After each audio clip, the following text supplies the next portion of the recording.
भारत के सेकुलर यानी धर्मनिरपेक्ष होने पर कई बुद्धिजीवी अलग अलग तर्क देते हैं, लेकिन जब बात यूसीसी की होती है तब यही तथाकथित बुद्धिजीवी वर्ग चुप्पी साध लेता है। आज चर्चा इसलिए क्योंकि उत्तराखंड यूसीसी लागू करने वाला भारत का पहला राज्य बन गया है। ऐसे में इसका पूरे देश में क्या प्रभाव पड़ेगा, इस पर चर्चा होगी। वहीं दूसरी तरफ भारत के विदेश सचिव ने चीन के साथ दूसरी हाई प्रोफाइल मीटिंग की है। जानेंगे इसका क्या और कहां असर पड़ेगा।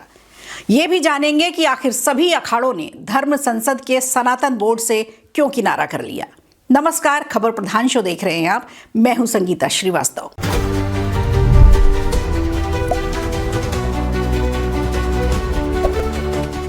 यूसीसी यानी यूनिफॉर्म सिविल कोड, यानी सभी को समानता का अधिकार।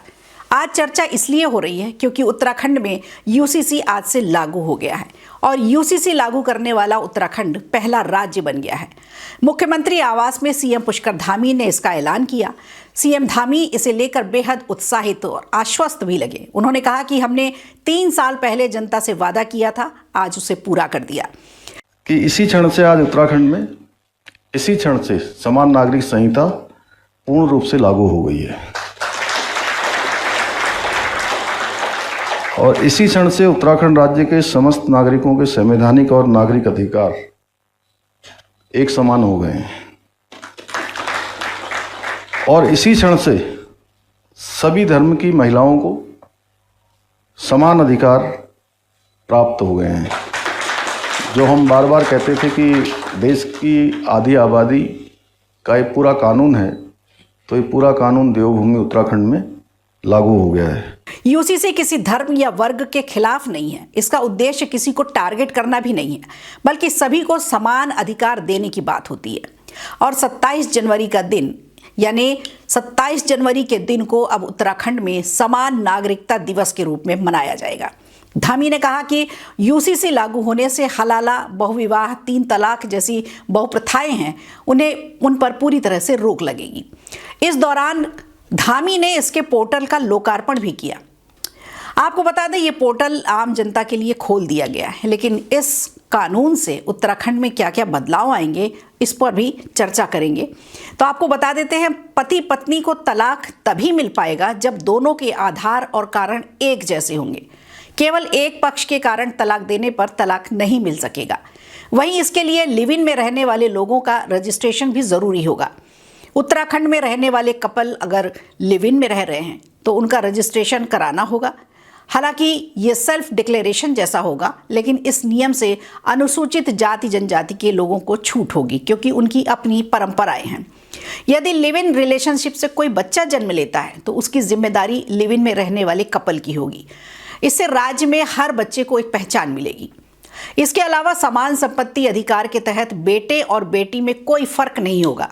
दोनों को संपत्ति में समान अधिकार मिलेगा। आपको बता दें, उस व्यक्ति के माता पिता को भी संपत्ति में समान अधिकार मिलेगा, जो पिछले कानून में नहीं मिलता था। यह अधिकार केवल मृतक की मां को ही दिया जाता था। लेकिन हर कानून की तरह इस कानून पर कई लोगों ने विरोध भी जताया है। कांग्रेस नेता सलमान खुर्शीद ने यूसीसी लागू होने पर कहा है कि जरूरत पड़ी तो हम इसे कोर्ट में चुनौती देंगे। सलमान खुर्शीद के इस बयान से अपनी विचारधारा उन्होंने जाहिर कर दी है।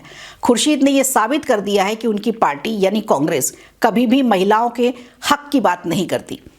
अगर आपको याद हो तो जिस समय शाहबानो ने अपने पति के खिलाफ तलाक भत्ते को लेकर केस दर्ज किया था, उस समय भी कांग्रेसियों ने अपनी तुष्टीकरण की राजनीति अपनाई थी।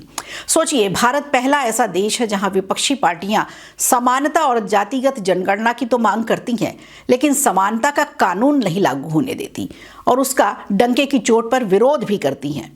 शायद यही वजह है कि उत्तराखंड में यूसीसी लागू होने में इतना समय लग गया। आपको पूरी यात्रा बताते हैं इस कानून की। 6 फरवरी 2024 को विधानसभा में यूसीसी विधेयक पेश किया गया और 7 फरवरी 2024 को इसे पारित किया गया।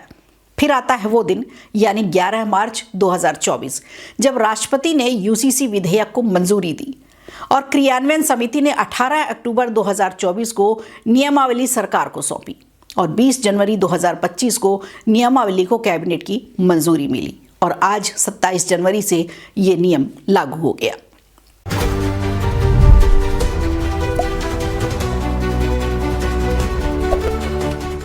जिस समय हम आपसे बात कर रहे हैं उस समय दो देशों के बीच ऐतिहासिक फैसले लिए जा रहे हैं। जी हां, चीन और भारत। बीते दिनों क्वाड की मीटिंग हुई जिसमें वो देश बैठे जो चीन की मोनोपोली को खत्म करना चाहते थे। ऐसे में अब भारतीय विदेश सचिव विक्रम मिस्री रविवार को 2 दिवसीय चीन की यात्रा पर पहुंचे। 6 हफ्ते से भी कम समय में ये भारत की तरफ से चीन के लिए दूसरी हाई प्रोफाइल यात्रा है। भारतीय विदेश सचिव की इस यात्रा में कुछ मेन पॉइंटर्स भी हैं, जिसमें पूर्वी लद्दाख में बॉर्डर पर तनाव कम करने के तरीके और कैलाश मानसरोवर यात्रा को दोबारा शुरू करना, ये सब इसमें शामिल है। इसके अलावा दोनों देशों के बीच सीधी उड़ानें फिर से शुरू करने और चीनी नागरिकों को आसानी से वीजा देने की तैयारी भी इस मुद्दे में शामिल की गई है। साथ ही राजनीतिक, आर्थिक और पीपल टू पीपल कनेक्शन के मुद्दे पर भी बात होगी। शुक्रवार को चीन ने भी इस यात्रा का स्वागत किया, जिसके चलते ही चीनी विदेश मंत्रालय के प्रवक्ता माओ निंग ने कहा कि हम चीन और भारत के बीच विदेश सचिव उप मंत्री की बैठक के लिए भारतीय विदेश सचिव विक्रम मिस्री की चीन यात्रा का स्वागत करते हैं। आपको बता दें, इससे पहले जो मीटिंग हुई थी उसमें भारत के राष्ट्रीय सुरक्षा सलाहकार अजीत डोभाल चीन पहुंचे थे। इन मीटिंग से एक बात तो साफ होती है कि वो ये कि अब भारत डिप्लोमेसी में सबसे आगे है। ऐसे में अब देखना होगा कि इस मीटिंग के बाद दोनों देशों के बीच क्या बदलता है, क्या निकल कर आता है इस मीटिंग से। इसके अलावा इन मीटिंग्स और बायलैटरल टॉक से भारत और भारत की कूटनीति, सरकार और ब्यूरोक्रेसी की सूझबूझ और एक अच्छा कोऑर्डिनेशन भी देखने को मिल सकता है।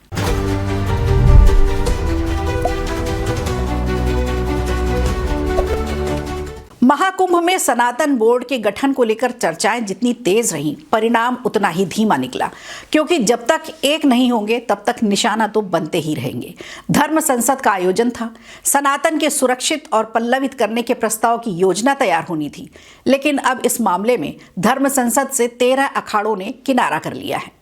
माना जा रहा है इससे सनातन बोर्ड के गठन को बड़ा झटका लगा है।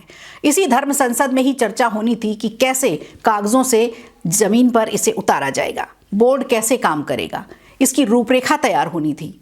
इसके अलावा सनातन से संबंधित कई अन्य विषय भी हैं जिन पर चर्चा होनी थी, लेकिन इन सब से महत्वपूर्ण था सनातन बोर्ड का गठन, और जिसे अखाड़ों ने किनारा कर लिया है। अखाड़ों ने बड़ा झटका दिया है सनातन बोर्ड के गठन को लेकर। अखिल भारतीय अखाड़ा परिषद के अध्यक्ष रविंद्र पुरी ने कहा है कि 13 अखाड़ों के प्रमुख संतों ने इस पर अपनी सहमति ही नहीं दी और इसी वजह से धर्म संसद में शामिल न होने का फैसला लिया गया। बैठक हमारी 27 जनवरी को होगी और हमारा प्रयास है सनातन बोर्ड का गठन हो।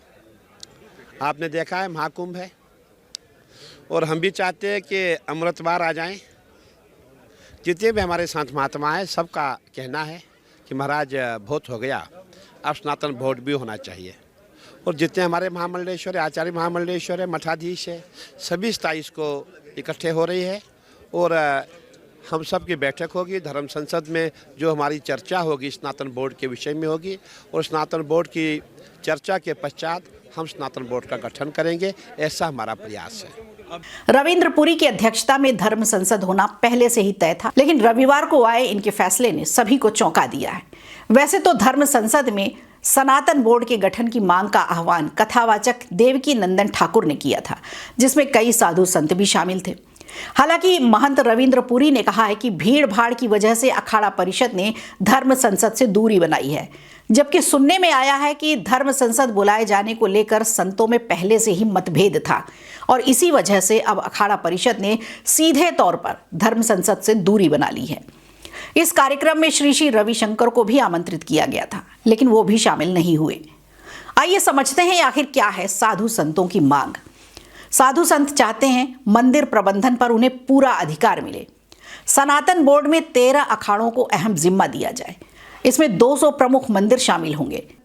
मांग है कि मंदिरों से सरकारी नियंत्रण समाप्त होना चाहिए। इससे पहले देवकी नंदन ठाकुर ने कहा था कि सनातनियों की आस्था के साथ कोई विश्वासघात न करे, आने वाली पीढ़ियों के लिए हमारी पूजा पद्धति, संस्कृति सुरक्षित रहे।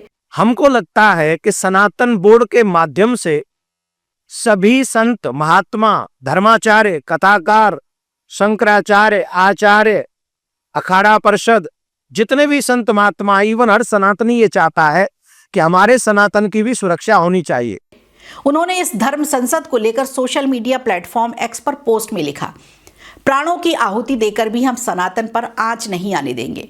मुट्ठी भर विधर्मियों ने सनातन को ललकारने का दुस्साहस किया है। उन्होंने सनातनियों से आग्रह किया है कि नींद से जागकर धर्म की रक्षा के लिए अब एक हो जाओ। बहरहाल देश में सनातन बोर्ड के गठन के साथ साथ वक्फ बोर्ड को समाप्त करना इनका प्रमुख मुद्दा था। धर्म संसद में सभी प्रमुख अखाड़ों के पीठाधीश्वर, महामंडलेश्वर और विभिन्न संप्रदायों के संत महात्माओं को आमंत्रित किया गया था, लेकिन सभी ने इससे किनारा कर लिया। इसका खुलासा तो नहीं किया, लेकिन कट्टरपंथियों को एक बार फिर मौका मिल गया है कि वो सनातन की एकजुटता को टारगेट कर सके। खबर प्रधान में आज के लिए इतना ही। दीजिए इजाजत, नमस्कार। वीडियो अच्छा लगा हो तो लाइक कीजिए, शेयर कीजिए और कमेंट बॉक्स में हमें जरूर बताइए।